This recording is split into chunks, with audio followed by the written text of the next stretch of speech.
So they put me at the end, I think alphabetically, but still, I like to be at the end because everything they say, I'm here to amplify, to really talk about how the regulatory context supports all of the activities and the examples and things that you've just seen and that many others are doing out here. And there's many others that are not doing it yet. So in that way, I'm kind of here to talk about the regulatory hammer. How do you convince people, convince IRBs, administrators at your organizations, principal investigators, researchers, whomever, to integrate health literacy throughout the whole clinical trial process. Specifically, the informed consent process, I really appreciate that comment. It really begins, in the education, that the first part of the trial. How do you take people along throughout the whole thing? So that's what I'm here really to talk about. I'll keep these.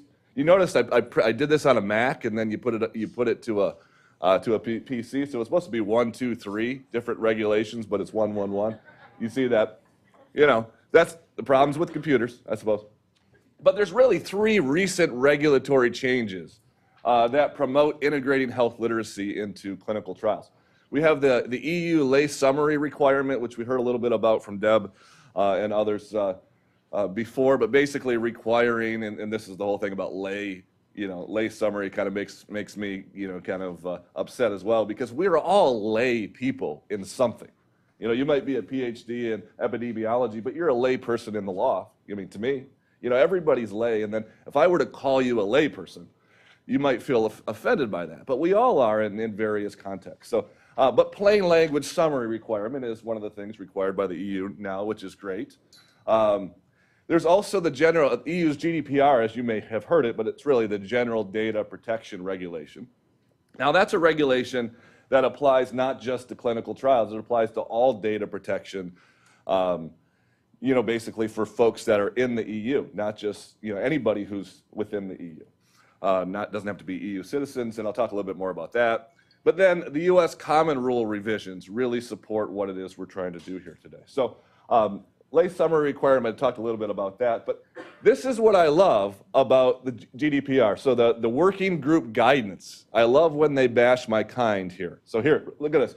When seeking consent, organizations, it's really longer term, I just kind of pared it down there, should ensure that they use clear and plain language in all cases. This means a message should be easily understandable for the average person and not only for lawyers. This is right in the regulatory guidance document. That's great. Organizations cannot use long, illegible privacy policies or statements full of legal jargon. What I also like is, so with online consents and data privacy and those type of things, the understanding, the recognition that minors are often doing this. And so the guidance understands that too, and they say this, given that children merit specific protection, any information and communication where processing is addressed to a child should be in such a clear and plain language that the child can easily understand. And so, I mentioned this, and it's a broad regulation, but it has huge implications for clinical trials that are multinational and those type of things, because it applies to any type of data protection happening in the EU. But then we also have, in the U.S. perspective, the revised Common Rule revisions, which took effect this January 19th of 2019, and this has been part of a long rule-making process over the last 9 or 10 years, or maybe it's 8 to 9 years, something like that, a long time. But then, from my perspective, from our perspective in the health literacy world, this is the regulatory hammer that we can use to help encourage others and actually promote health literacy throughout not only the consent process but the entire clinical trial process as well. So let me give you a couple of the language from this. So the Common Rule, the revision says this: it needs to be organized and presented in a way that does not merely provide lists of isolated facts, but rather facilitates the prospective subject or legally authorized representatives understanding. So facilitate the understanding of why one might or might not want to participate. So I'm loving the shift to this, because then, when we look at the example that we saw from Janssen that Dr. O'Leary presented, they're embracing that concept of how do we facilitate the understanding of the timeline, the different stages, what's going to happen to you at each visit. you have the support now to do that. So, if you're in an organization where your IRB is, maybe not quite as up on this as others, or just your organization is not up on this, you now have, some support for that. The biggest thing, I think, in the regulatory world is this new change is that consent needs to begin with key information. Again, this is great for us, in the health literacy world, because it recognizes the individuality of consents, that templates that cover every study from low risk to, phase 1 and the super high risk studies, might not work so well. So informed consent must begin with the concise and focused presentation of the key information that is most likely to assist a prospective subject or legally authorized representative in understanding the reasons why to do that. So it's not just the wording, it's the organization, it's the ordering, it's how you present it. Again, lending support to some of the examples that we just saw.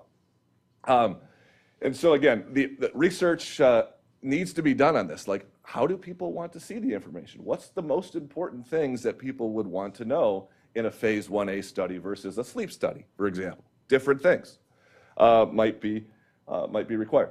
So the question then becomes, in a lot of the, in the IRB or the regulatory world, there's not a lot of guidance on this. We don't know what to do.